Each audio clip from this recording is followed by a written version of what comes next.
Welcome back. Once again last night, the president was asked whether or not he'd accept the results of the election, and this is what he said. If I see tens of thousands of ballots being manipulated, I can't go along with that. And I'll tell you what, does that mean, from a common sense, does that mean you're I'll going tell to you tell what your it means. people to take to the It means you street? have a fraudulent election. You're And what sending are you out gonna do? 80 And million what would you ballots. do about that? They're not equipped to. These people aren't equipped to handle it. Number one. Number two, They cheat. They cheat. This is not going to end well. This is not going to end well. Now, for what it's worth, for the millionth time, voter fraud is extremely, extremely rare. So the president continues to frankly lie about what you just saw on television. Now, this approach, it actually may backfire him. Democrats, they're requesting twice as many mail-in ballots as Republicans. They're also returning them at a much higher rate. Plus, the GOP, it's getting ready for a fight, already planning a massive legal battle to challenge the ballots with aim of getting them rejected. Imagine that. Could make a difference, certainly, in many states, particularly some tight swing states. My next guest, he recently wrote a piece in The Atlantic saying he's very concerned that we could see a truly illegitimate election. David Litt, he a former speechwriter for President Obama. He's also author of the book, Democracy in One Book or Less. You know, David, I have a feeling, if I talk to you tomorrow, there'll be another headline apropos of what you wrote about and have been writing about even since the publishing of it. But I always believed wrongly that regardless of who was president, that the girders of democracy were such, with our checks and balances, that as much as somebody would want to screw with the system, he or she would have been prevented because the infrastructure was in place to stop that. And as you say, fine, Trump may not have wanted to accept the results of the election, but after the tantrum was over, there would either be a transition of power he'd get 4 more years. You're saying that we're looking at very possibly a delegitimized election, and he can't do this all by himself. He'll need a political party and possibly the courts to go along, and at least we know his political party is willing to play the part. Well, first of all, thank you for having me on.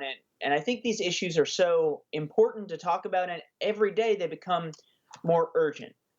Right now, as a country, we're facing the kinds of questions that we never had to confront before. People in other countries have had to deal with them, but we have not.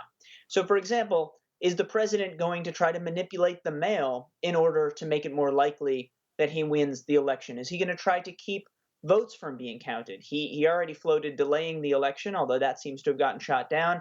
He's also talked about sending troops to polling places. I'm not saying he will necessarily do any or all of these things, but the fact that we're even discussing that possibility means that a Rubicon has been crossed, a line has been crossed, and as Americans, we need to think about what that means for our democracy and how we prepare ourselves if the president keeps crossing lines and potentially tries to win an election in a manipulated way rather than by winning the most votes. But David, let's at least, for our audience, talk about the stakes here. And again, we don't know each other well, but I don't usually travel in hyperbole. I think it's a waste of oxygen. But the countries you were talking about that run into these kind of things, you go to sub-Saharan countries or whatever. This isn't America. We're literally talking potentially about the democracy that we've come to expect versus some form of authoritarianism.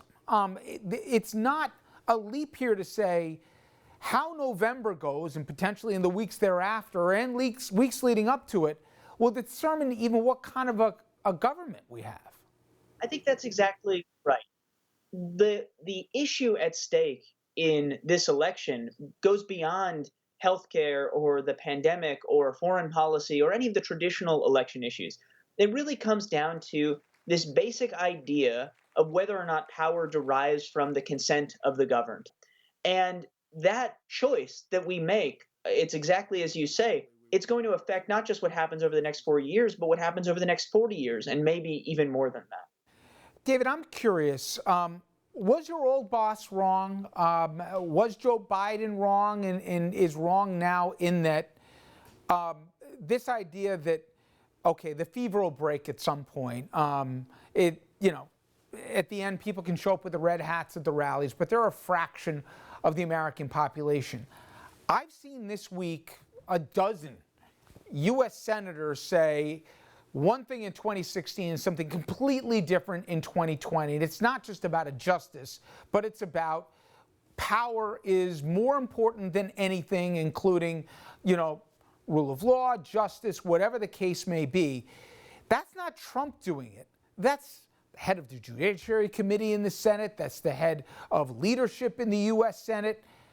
This idea that somehow Trump's going rogue and, we should all be shocked, that's baloney. At the end of the day, Lindsey Graham is saying, okay, do what you got to do. Attack our intelligence agencies, attack every health and science agency we have here, attack the Justice Department. Do whatever you feel you've got to do, including, dealing with foreign enemies of this country to even interfere with our election. And we're going to stand by the sidelines, if not even abet the process. Is it fair to say right now it's not just Trump that's a concern, it's that Republicans in leadership are either going along or a part of the process? I think that's a very good point. Donald Trump ran as an outsider, but his view of power is right at home in Mitch McConnell's Republican Party. It's a pretty simple view. His idea with power is you do whatever you can get away with. And what you've seen is that throughout Mitch McConnell's Senate career, which has really defined the modern Washington Republican Party, that's also been Mitch McConnell's view. So there's a reason the two of them, their personalities are so different, but they're like peas in a pod. So then we get to the election and the integrity that you've written so much about. One of the things I took away is we're focusing not on the wrong things, but not on the greatest threats. And it's not as much that, yes, they were going to try not to count certain votes right before our interview began. All of a sudden, there's a court challenge right now about what the Pennsylvania State Supreme Court decided, which was, that, yes, as long as you get the thing postmarked by Election Day, we'll count your ballot. That's already been challenged, even though, Justice Ginsburg's body's not even cold. It's going to the High Court.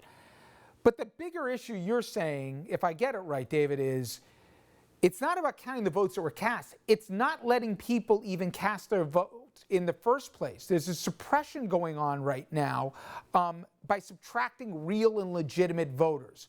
Talk about what that threat looks like and how real it is. Well, I should start by saying, if you're watching this and you wonder whether it's still worth voting this election season, absolutely. The reason people are trying so hard to make it difficult to vote is because they're well aware that in America, voters still have a tremendous amount of power. That said, the obstacles to voting keep popping up. I mean, you're seeing lawsuit after lawsuit filed by the Republican Party, and again, not just President Trump, but the entire party, trying to make voting more difficult, trying to say, if you vote in this way, your vote won't be counted, or you can't vote by mail, even if you're concerned about your health in the pandemic. All of these different lawsuits. And then on top of that, you have the kinds of manipulation of our election laws that have been taking place for at least a decade. So, for example, between 2008 and 2016, America lost 10% of its polling places. And the vast majority of those cuts were disproportionately felt in non-white communities. Well, what does that mean? It means that lines in those communities are longer on Election Day. It is harder for non-white voters to cast a ballot than it is for white voters to cast a ballot on average.